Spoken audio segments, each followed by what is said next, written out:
S.D. Boyan.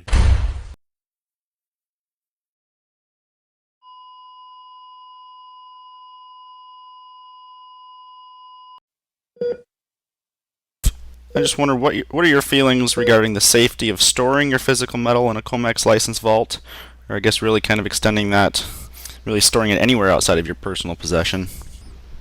Well, it's changed, and I made a public apology on the Max Kaiser show recently. I do so many interviews, I'm guessing it was like a month or two ago. And I'll make one here. My belief, very strong, for from the inception of my knowledge of the silver market, was that if you held a warehouse receipt, in other words, you owned physical silver that was fully paid for and you were paying storage fees on it, that was resting in a warehouse, which is really a bank, be it Scotia Makata or Brinks or now J.P. Morgan or one of the other 4 or 5 banks that are approved by the CME as warehouse or facilities, and again, they're banks, holding your silver, that was sacrosanct. In other words, there was nothing that could happen outside of, just blowing up that would prevent you from having your property. And of course, that's proven to be wrong. But I also have to be fair with the other side. Right now, as I understand it, and this might have changed recently, that I think it's 72 cents on the dollar you're going to get. Now, whether you get that in physical silver or not, I'm not certain. I think that's the way it reads. And you have to apply for the remaining amount. In a perfect world, everyone would be restored to full recovery of their metal. I don't hold that will take place, and that's why I want to, say that I was wrong. I really believed that if you held the physical silver again in a bank, CME approved, and were paying storage on it, that was yours, and nothing could happen to it. But obviously, in today's unbelievably corrupt system, we see that that's not the case.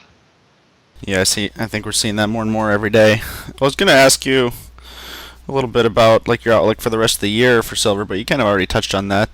You're looking for a consolidation throughout the summer until maybe late September before we could cross 40 again. So, David, before we go, why don't you tell the listeners about your websites and how they can find you? Okay, great.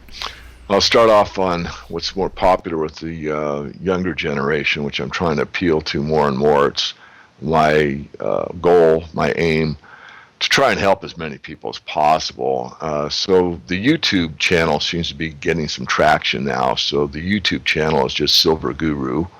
You can type in Silver Guru, and there's a lot of videos. And on Twitter, the account is Silver Guru 22, and that's my Twitter feed.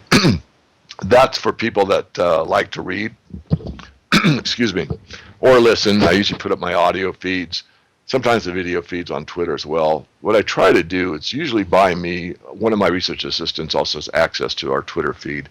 Try to give you 2 or 3, 4 at the most articles or videos or audios to listen to that have to do with not only the metals, which are the primary focus, but also on the economy or what's going on that you should pay attention to. In other words, I read a great deal every day, and I kind of sort through that and say if I had to pick the top 3 things that I think people ought to read to stay really tuned in to what's going on economically, and again, pertaining to the metals in particular, this is what you ought to do. So those 2 are free and for fun.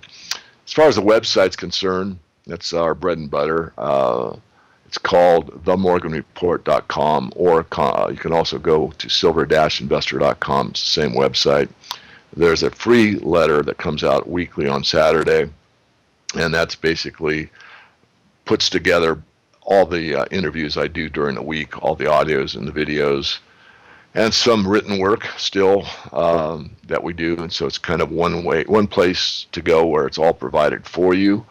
And then on top of that, when you start, you get the 10 Rules of Silver Investing, which I wrote about 10 years ago, that provides information. And the information in that 10 Rules of Silver Investing, it's on an autoresponder. You get one about every 3 days.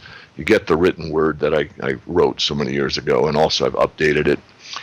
It's also good to keep you from getting burned in the silver market. A lot of people that are new to the market are hesitant buying silver or gold is actually probably the easiest financial transactions you'll ever make. But a lot of people who have never done it are rather concerned about, getting burned, or do they get real silver or whatever. Most of those concerns you don't really need to worry about, but nonetheless, I outline how to proceed as a beginning investor to a seasoned investor through those 10 steps.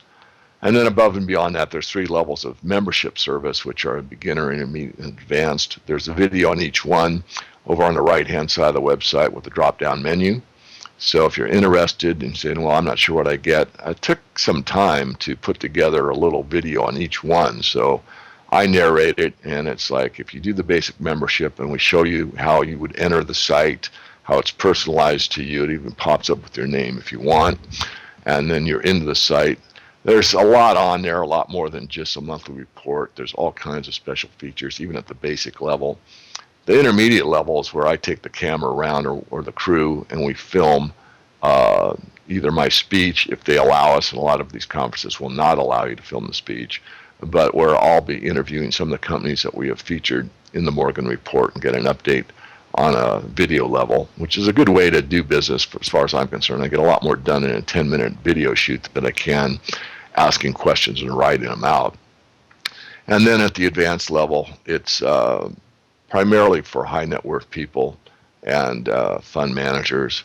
And that one is a potpourri of different things. We get interviews with Eric Sprott and key people such as that. In the industry, we also feature speculative companies that I think have high merit from time to time, people in the industry that I know. So there's no set format to it, really. I had Frank Barbera on last month. And Frank is probably not that well known, but I've known Frank since he started KHY TV in Los Angeles. That doesn't mean anything to anyone unless you're as old as I am and lived in the LA area.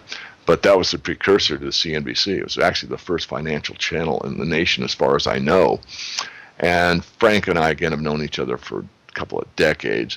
He spoke recently at the Palm Springs conference, and he's probably as good as they get in my book on the gold side of the equation.